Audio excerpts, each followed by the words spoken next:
The moment Amara stepped into Royal Gate University, she already knew one thing. She did not belong in Ethan's world. Matriculation day at Royal Gate was madness. Freshers everywhere, parents taking pictures, luxury cars lined the campus roads non-stop like an exhibition. The entire school looked like money. Designer perfumes filled the air. Girls walked around like influencers. Boys moved in expensive sneakers and wristwatches that probably cost more than some people's school fees. And somewhere inside the crowd, senior students watched the freshers carefully, especially the pretty girls. New session, new targets, new relationships, new victims. Some were already smiling, some were already haunted. Then Amara arrived quietly in a taxi. No rich parents, no designer luggage, no loud entrance, just one suitcase, one admission file, and years of sacrifice sitting quietly on her shoulders. The taxi stopped at the drop-off parking area beside the matriculation field. As Amara stepped out, she froze for a second. Royal Gate University was beautiful, too beautiful. Massive glass buildings, clean roads, perfect lawns. Students taking pictures in matric gowns. Parents celebrating under canopies with coolers and food. For a moment, Amara forgot to breathe. This was the life she had prayed for.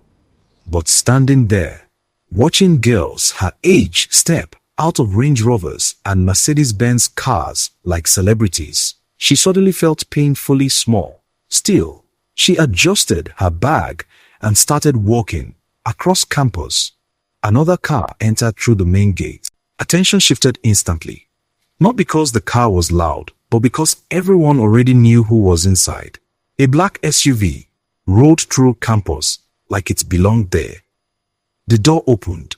Ethan stepped out, tall, sharp, composed. The kind of presence you notice without trying. Basketball captain, final year, campus royalty. People didn't ignore him. Even lecturers knew him. Not because he demanded attention, but because it followed him.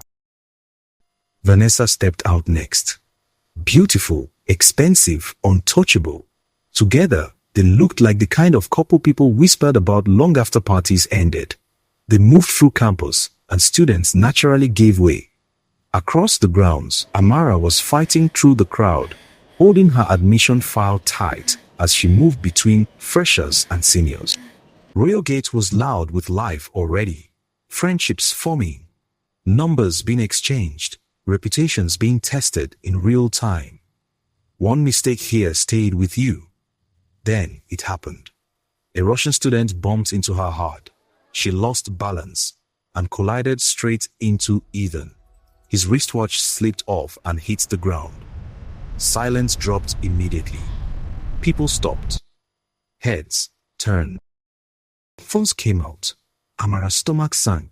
Ethan looked at the watch, then at her. Watch where you're going. Calm voice. Worse impact. I'm sorry. Sheath quickly. He stepped in slightly.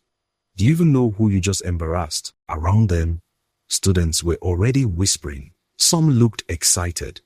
Others felt sorry for her. Some were already recording. Vanessa stood beside Ethan quietly, expecting the usual apology and tears. Because nobody embarrassed Ethan publicly. Nobody. But Amara shocked everyone. She picked up her bag calmly and stood straight again. Honor, do you always talk to strangers like that? The crowd fell silent. Even the students recording looked stunned. Because nobody spoke to Ethan that way. For the first time that day, Ethan had no response. And somehow, that interested him more than the accident itself.